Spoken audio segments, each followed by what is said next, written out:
Assalamualaikum warahmatullahi wabarakatuh. Perkenalkan, nama saya Lutfi Anifa dengan NPM 442-121-0020, mahasiswa analisis dan perancangan sistem informasi.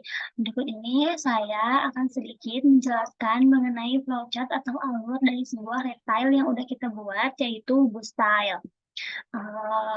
Sebelumnya di sini ada yang dimaksud dengan create new product. Apa sih create new product? Nah, secara umum adalah istilah untuk menjelaskan suatu proses lengkap dan mengupayakannya sebuah produk baru. Di sini itu diawali dengan mulai, lalu yang kedua itu kita menentukan ide rancangannya, mau seperti apa yang ada di data kita, kemudian ada analisis kebutuhan. Di sini tuh kemudian analisis kebutuhannya itu ada detail kebutuhannya tuh kita butuh jenisnya tuh kaos dengan bahan katun, ukurannya unisex dengan warna hitam dan kuantitasnya itu 5. Kemudian di sini kita harus meminta persetujuan manajer produksi. Jika tidak setuju, maka dilihat lagi ke analisis kebutuhan kita, apa sih yang emang benar-benar kita butuhin itu. Terus kalau misalnya setuju, lalu menyerahkan kebutuhan yang udah ditentuin itu uh, ke bagian tim supplier baru atau create new supplier. Di sini itu langsung ada create new supplier. Sebenarnya create new supplier itu adalah seseorang atau bisnis yang menyuplai barang atau jasa yang dibutuhkan oleh entitas pebisnis lain. Padahal ini membuat pemasok baru, maksudnya itu. Nah, di sini itu pertama, dia tuh menerima laporan dari pihak create new product terkait kebutuhan barang yang udah disetujui oleh manajernya. Nah, di sini itu setelah itu ada pilihan beberapa supplier yang terdiri dari Agensio, Blue Sky, dan Yourware. Nah, kemudian di sini tuh ada menentukan jenis supplier yang akan dipilih dengan melihat beberapa komponen. Komponen yang pertama itu ada mengingat data aset supplier pada database perusahaan. Yang kedua itu mengumpulkan informasi supplier dan dari informasi media yang ada. Lalu ada personel perusahaan dan rekomendasi supplier. Kita lihat dulu nih, apakah memenuhi syarat atau tidak. Jika pertama di screening awal berdasarkan lokasi geografis dan kondisi produknya seperti apa yang dia ajukan, yang para supplier akan ajukan. Jika tidak memenuhi syarat, maka langsung dieliminasi, dianggap gugur sebagai supplier yang akan masuk ke retail kita. Dan jika berkualitas itu kita urutkan berdasarkan indeks evaluasi supplier dengan biasanya menghubungi pihak IT. Lalu setelah diurutkan indeksnya, kita memilih supplier dengan skor yang paling tinggi untuk bekerja sama dengan retail kita atau outlet kita. Skornya itu ditentukan yang memberikan produk berkualitas yang baik. Apakah sesuai kriteria atau enggak? Nah, kriteria yang kita mau itu penilaiannya itu namanya itu Agensio. Nama barangnya itu brand Agensio dari kaosnya. Kemudian nama produsennya kita, retail atau outlet style. Kemudian kriteria penilaiannya itu mutu barang, ada waktu penyerahan barang, pembayaran, kemudian ada aspek penunjang, loyalitas, dan kelengkapan dokumen mutu. Di sini itu baru ke bagian akhir dari beberapa supplier yang dipilih merupakan Agensio. Setelah itu langsung ke purchase request. Kemudian purchase request itu atau PR adalah dokumen permohonan pembelian yang dibuat sebelum melakukan pembelian barang atau jasa tersebut. Istilah lainnya itu adalah dokumen yang berisi permintaan pembelian yang diajukan untuk pengadaan barang. Di sini itu dia menerima ini kan Agensio yang tadi dari supplier. Di sini tuh mulai menyerahkan kebutuhan di outlet style-nya. Berarti lebih ke outletnya tuh kita mau nyerahin apa aja sesuai kayak yang tadi. Nah, kemudian yang kedua itu ada proses permintaan atau kebutuhan barang menghubungi pihak Agensio-nya. Kemudian di sini itu ada membuat daftar permintaan barang. Barang yang akan kita minta itu detailnya seperti ini. Jenisnya itu kaos brand Agensio, bahannya itu katun, eee, warnanya itu warna hitam dan kualitasnya itu 5, ukurannya unisex.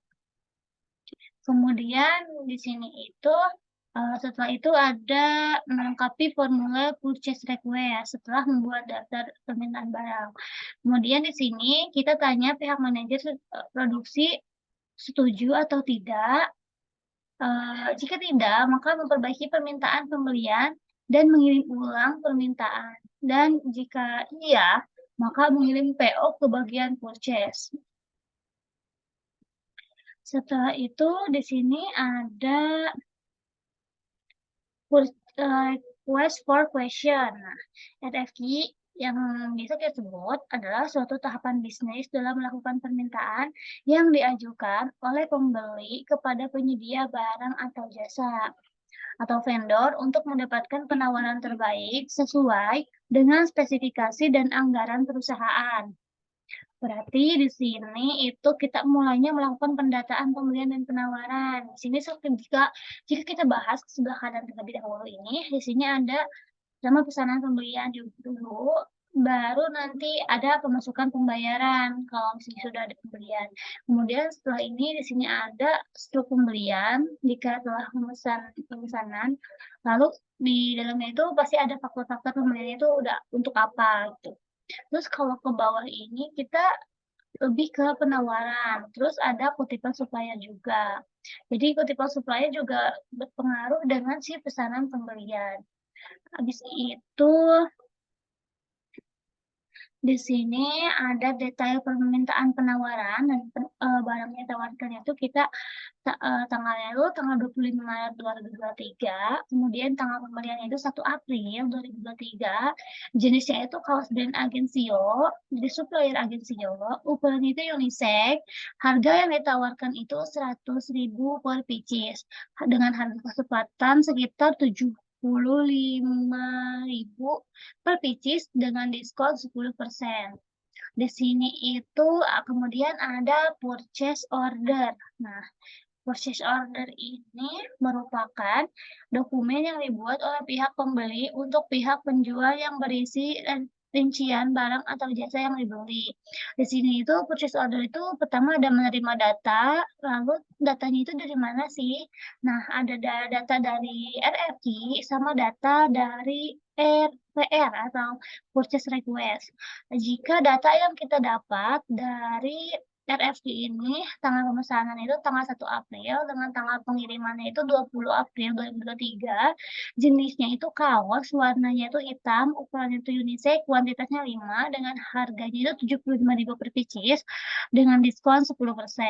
Jika kita lihat dari uh, detail kebutuhan bahan produksi purchase request, sini jenis itu kaos, bahannya itu katun dengan kuantitas 5, warna hitam. Keduanya itu digabungin, nah terus membuat kesatuan jadi pembuatan form purchase order sesuai dengan bahan produksi yang diperlukan untuk dibeli. Lalu di sini ada pengajuan form purchase order ke pihak manajer. Kita di sini meminta persetujuan dari pihak manajer. Jika tidak disetujui, pemeriksaan dan pembetulan kembali data yang telah diajukan.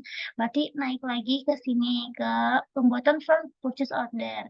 Jika iya, maka penyerahan dokumen ke pihak agensio bahwa kita deal untuk bekerja sama dengan dia dan mereka juga harus sudah mulai memproduksi barang yang akan kita pesan untuk dijual di outlet atau retail kita. Kemudian di sini ada receiving. Receiving itu adalah proses penerimaan barang yang melibatkan aktivitas bongkar muatan dari transportasi, perhitungan jumlah barang yang diterima, pengecekan kuantitas, dokumen penerimaan, dan juga melakukan update stok barang gudang. Receiving ini pertama kita menerima barang dari supplier baru kan, yang agensio itu.